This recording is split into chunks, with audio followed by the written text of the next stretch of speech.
നമസ്കാരം. ഒരു സംസ്ഥാനം ഭരിക്കുന്ന ഒരു മന്ത്രി, ജനകീയനായ ഒരു മന്ത്രി, അതായത് ഈ സംസ്ഥാനത്ത്, കേരള സംസ്ഥാനത്ത് എന്തെങ്കിലും പ്രവർത്തിക്കാൻ കഴിവുണ്ടെങ്കിൽ അത് പ്രവർത്തിച്ച് ഈ നാട് നന്നാക്കാൻ, തന്റെ വകുപ്പ് നന്നാക്കാൻ കഴിയുമെന്ന് ജനം വിധി എഴുതിയിട്ടുള്ള മന്ത്രി.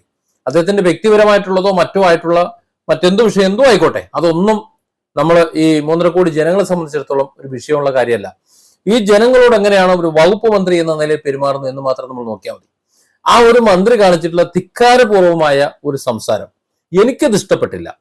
തെറ്റ് തന്നെയാണ്. 100% മന്ത്രി പറഞ്ഞത് തെറ്റാണ്. അത് മാത്രമല്ല, അദ്ദേഹം എടുക്കാൻ പറഞ്ഞ നടപടി നിയമവിരുദ്ധവുമാണ്. അപ്പോൾ ധിക്കാരപൂർവമായിട്ടുള്ള അദ്ദേഹത്തിന്റെ സംസാരവും നിയമവിരുദ്ധമായി നടപടി എടുക്കാൻ പറഞ്ഞ അത് രണ്ടും ചൂണ്ടിക്കാണിക്കാതെ പറ്റില്ല എന്നതുകൊണ്ടാണ് ഈ വീഡിയോ ഇങ്ങനെ ചെയ്യാൻ തീരുമാനിച്ചത്. ആദ്യം നമുക്ക് ആ വീഡിയോ ഒന്ന് കാണാം.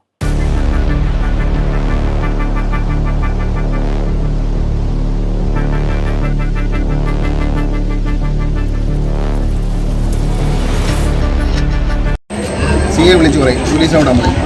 എടുത്ത് ഇതിൻ്റെ ഉടമസ്ഥൻ ആരാന്ന് കണ്ടുപിടിച്ച് RTO ഓഫീസിൽ പറഞ്ഞു അവൻ്റെ ആ ഉടമസ്ഥൻ്റെ ലൈസൻസ് റദ്ദാക്കി. വീട്ടുകാർ പിള്ളേരെ കൊടുത്ത് അയക്കാൻ വീണ് മരിച്ചാലേ നമ്മൾ അന്വേഷിച്ചാണ്. കൊച്ചു പിള്ളേരാ, 18 വയസ്സ് പോലും അയക്കണം. 4 പേര് ഒരു ബൈക്ക്. വണ്ടിയുടെ ഉടമസ്ഥൻ്റെ ലൈസൻസ് സസ്പെൻഡ് ചെയ്ത് റദ്ദാക്കണം. അതിനുള്ള നടപടി RTO സ്വീകരിച്ചു. നമ്മളത് ശുപാർശ ചെയ്തും കൊടുത്താണ്. കുഞ്ഞുങ്ങൾ മൈനറായിട്ടുള്ള പിള്ളേരാണ്. 4 പിള്ളേരാണ് ഒരു വണ്ടിയിലിരിക്കുന്നത്. ഹെൽമറ്റും ഇല്ല, ലൈസൻസും ഉണ്ട്. ഉടമസ്ഥൻ വരുമ്പോൾ അത് RTOക്ക് കൈമാറും. അവർ നോക്കി. അങ്ങനെയാണ് നിയമം. ഈ പരിപാടി നടക്കുന്ന സ്ഥലത്ത്, അത് എന്ത് പരിപാടി ആയിക്കോട്ടെ, കുറച്ച് മൈക്കും കോളാമ്പിയൊക്കെ കാണുന്നുണ്ട്. അവിടെ 4 കുട്ടികൾ സ്കൂട്ടറിൽ വന്നു. തെറ്റാണ്. അവർ സ്കൂട്ടറിൽ 4 പേര് വരിക എന്ന് പറഞ്ഞാൽ അത് ഇന്നത്തെ നിയമം അനുസരിച്ച്, നാളത്തെ നിയമം എന്താവും അറിയില്ല, ഇന്നത്തെ നിയമം അനുസരിച്ച് തെറ്റാണ്. അവർക്ക് ഡ്രൈവിംഗ് ലൈസൻസ് ഇല്ല, വാഹനം ഓടിക്കാനുള്ള അനുമതിയില്ല. ഞാൻ പറയുന്നത് ലൈസൻസോ മറ്റു കാര്യങ്ങളോ ഒന്നും വേണ്ടാത്ത ആ ചെറിയ സ്കൂട്ടറുകൾ ഓടിക്കുന്ന കാര്യത്തെ കുറിച്ചല്ല. രജിസ്ട്രേഷനും നമ്പർ പ്ലേറ്റും എല്ലാമുള്ള എല്ലാ നിയമങ്ങളും ബാധകമായിട്ടുള്ള സ്കൂട്ടർ. ആ സ്കൂട്ടറിൽ ഇവർ 4 പേര് ഓടിച്ചു വന്നു. ചാടിയത് മന്ത്രിയുടെ മുന്നിൽ. അവർ പിടിച്ചു, സ്കൂട്ടർ പിടിച്ചു. ശരി, നല്ലത്, അത് പിടിക്കേണ്ടതാണ്. നിയമവിരുദ്ധമായ പ്രവർത്തനം നടത്താൻ പാടില്ല. ആ വീട്ടിലെ രക്ഷിതാക്കൾ ഉറപ്പായും കുട്ടികൾക്ക് ഇത്തരത്തിലുള്ള വാഹനങ്ങൾ കൊടുത്തുവിടാൻ പാടില്ല. അവരത് ഉപയോഗിക്കുകയോ ദുരുപയോഗിക്കുകയോ ചെയ്യുന്നില്ല എന്ന് ഉറപ്പുവരുത്തേണ്ടത് രക്ഷിതാക്കളുടെ ഉത്തരവാദിത്വമാണ്. പൂർണ്ണമായും ഞാൻ അതിനെ അംഗീകരിക്കുന്നു. പക്ഷെ അതിന് ഇത്തരത്തിലല്ല മന്ത്രി പെരുമാറേണ്ടിയിരുന്നത്. മന്ത്രിയെ വാഹനം പിടിച്ചെടുത്തു. എന്നിട്ട് വേണമെങ്കിൽ ആ വാഹനം കൊടുത്തുവിട്ട വ്യക്തിയുടെ മേൽ കേസെടുക്കാം. അദ്ദേഹത്തിന് കോടതിയിൽ നിയമപരമായി ഹാജരാക്കാം. കോടതി എന്താ ശിക്ഷ എന്ന് വെച്ച് കഴിഞ്ഞാൽ ആ ശിക്ഷ വിധിക്കും. അത് പോലീസോ അല്ലെങ്കിൽ മന്ത്രിയോ എല്ലാവരും കൂടെ ചേർന്നിട്ട് വേണമെങ്കിൽ നടപടിയാക്കാം. ഇതാണ് അതിന്റെ മാർഗം. അവിടെ മന്ത്രി പെരുമാറിയ പെരുമാറ്റത്തിലെ ധിക്കാരം എന്താണെന്ന് വെച്ചാൽ, പിടിച്ചിട്ട് അവന്റെ വണ്ടിയുടെ ഉടമസ്ഥന്റെ ലൈസൻസ് അങ്ങ് കട്ട് ചെയ്തേക്കെന്ന് പറഞ്ഞു. അവന്റെ എന്ന് പറഞ്ഞാൽ ഒരുപക്ഷെ ആ വണ്ടിയുടെ ഉടമസ്ഥൻ അദ്ദേഹത്തിന്റെ പിതാവ്, ഒരുപക്ഷെ ബാലകൃഷ്ണമുള്ള അദ്ദേഹത്തിന്റെ ഒരു പ്രായമുള്ള ഒരു മനുഷ്യനായിരിക്കാം, അല്ലെങ്കിൽ അല്ലായിരിക്കാം. അത്തരം ആൾക്കാരെ അവനെന്ന് വിളിച്ച് സംബോധന ചെയ്യാൻ ഈ മന്ത്രി ആരാണ്? ഏത് മാടമ്പിയാണ്? ഒരു ധിക്കാരപൂർവമായ മുഖം ചൊളിച്ചുകൊണ്ട് ഈ ചാനലുകൾക്ക് മുമ്പിൽ ഷോ കാണിക്കാനല്ലാതെ ആ വാക്കുകൾ എന്തിനാണ് ഉപയോഗിക്കുക? ഒന്നത്. രണ്ടാമത്, അദ്ദേഹം പറഞ്ഞെന്താണ്? ആ വാഹനം ആരുടേതാണോ അവന്റെ പറഞ്ഞു നിൽക്കട്ടെ, അവിടെ നിൽക്കട്ടെ, അദ്ദേഹത്തിന്റെ ലൈസൻസ് അങ്ങ് കട്ട് ചെയ്തേക്കുന്നു. അത് നടക്കുന്ന കാര്യമാണോ? നിയമപരമായി നിലനിൽക്കുന്ന കാര്യമാണോ? അദ്ദേഹം ഒരു വയലേഷൻ നടത്തിയിട്ടില്ല, ട്രാഫിക് വയലേഷൻ നടത്തിയിട്ടില്ല, മറ്റു കാര്യങ്ങളൊന്നും ചെയ്തിട്ടില്ല. വാഹനം ഓടിക്കാനുള്ള ഒരു അനുമതി പത്രമാണ് ലൈസൻസ്. അത് കട്ടാക്കാൻ ഈ മന്ത്രിക്ക് അധികാരമില്ല. കട്ടാക്കാൻ പറയാനും ഈ ഗതാഗത വകുപ്പ് മന്ത്രിക്ക് അധികാരമില്ല, പറ്റില്ല. അദ്ദേഹം അതിനുള്ള തെറ്റ് കാര്യങ്ങൾ ചെയ്തിട്ടുണ്ടെങ്കിൽ ഓക്കെ. കുട്ടികൾ വണ്ടി എടുത്തുകൊണ്ട് പോയതിന്, അല്ലെങ്കിൽ അദ്ദേഹം കാണാതെ എടുത്തുകൊണ്ട് പോയതിന് പിതാവിന്റെ അല്ലെങ്കിൽ മാതാവിന്റെ മറ്റാരുടെയും ലൈസൻസ് കട്ടാക്കാൻ എവിടുത്തെ നിയമമാണ് പറയുന്നത്? ഇത് കോടതിയിൽ നിലനിൽക്കോ? ഇത് ഇല്ല.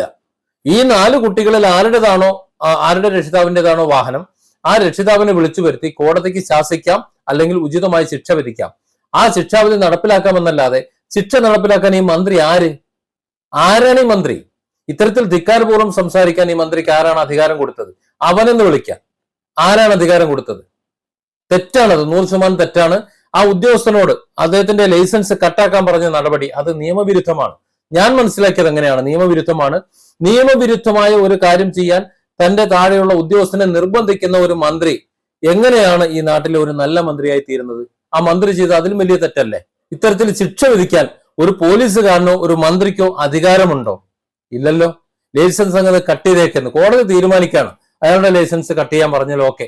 ഇനി ഈ ഉദ്യോഗസ്ഥനെങ്ങാനും ഈ മന്ത്രിയുടെ വാക്കും കേട്ടുകൊണ്ട്, ധിക്കാരപൂർവമായ ആ വാക്കും കേട്ടുകൊണ്ട് ആ സാധുവിന്റെ ലൈസൻസ് കട്ടാക്കി എന്ന് തന്നെ കരുതുക. അല്ലെങ്കിൽ അയാളുടെ ലൈസൻസ് വേണ്ട, അയാളൊരു ഗുണ്ടായിക്കോട്ടെ, അയാളുടെ ലൈസൻസ് കട്ടാക്കി എന്ന് തന്നെ കരുതുക.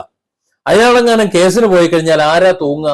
ഈ ഉദ്യോഗസ്ഥൻ, ഈ മോട്ടോർ വാഹന വകുപ്പിലെ ഉദ്യോഗസ്ഥൻ ആരാണോ ആ ലൈസൻസ് കട്ടാക്കിയത് അയാൾ തൂങ്ങും. മന്ത്രി എപ്പോഴും രക്ഷപ്പെടും. അതായത് ഇവിടെ ചാനലുകൾക്ക് മുമ്പിൽ, ക്യാമറകൾക്ക് മുന്നിൽ ആളാകാൻ മാത്രമേ ഇന്ന് മന്ത്രിക്ക് പറ്റുന്നുള്ളൂ. ഏകദേശം 1 വർഷവും 1 മാസം മുമ്പ് തിരുവനന്തപുരത്തിട്ട് ഒരു പാവം ഒരു ഡ്രൈവറെ വഴിയാധാരമാക്കിയ കേസിൽ ഈ 1 വർഷവും 1 മാസം കഴിഞ്ഞിട്ടും ആ വ്യക്തിയെ ഇതുവരെ മന്ത്രിക്ക് അറിയില്ല. അയാൾ കൊടുത്തിട്ടുള്ള 3 നിവേദനങ്ങൾ ഈ മന്ത്രി കണ്ടിട്ടുമില്ല. അതൊക്കെ ഒരു പക്ഷേ ചാനലുകളുടെ മുന്നിൽ ആളാകാനൊട്ട് പറ്റാത്തത് കൊണ്ടായിരിക്കാം. ഏതായാലും ഇവിടെ ഈ മന്ത്രി കാണിച്ചത് ശരിയല്ല. അദ്ദേഹം എടുക്കാൻ പറഞ്ഞ നടപടിയും ശരിയല്ല. അതേസമയം ആ കുട്ടികൾ അവർ അങ്ങനെ സഞ്ചരിക്കാൻ പാടില്ലാത്തതാണ്. അത്തരത്തിൽ വാഹനം കൊടുത്തുവിടാൻ രക്ഷിതാക്കളും ചെയ്യാൻ പാടില്ലാത്തതാണ്. ഇനി അഥവാ ആ കുട്ടികൾ രക്ഷിതാക്കൾ അറിയാതെയാണ് ആ വാഹനം എടുത്തുകൊണ്ട് വന്നിട്ടുണ്ടെങ്കിൽ അതിന് ഉചിതമായ നടപടി സ്വീകരിക്കുന്നതിന് പകരം കോടതി നടപടികൾ അല്ലെങ്കിൽ നിയമപരമായുള്ള നടപടികൾ സ്വീകരിക്കുന്നതിന് പകരം ധിക്കാരപരമായ ഇത്തരം തീരുമാനങ്ങൾ എടുക്കുന്നതിനെ ഒരു തരത്തിലും അംഗീകരിക്കാൻ പറ്റില്ല. Different angles. Don't forget to subscribe and support this channel.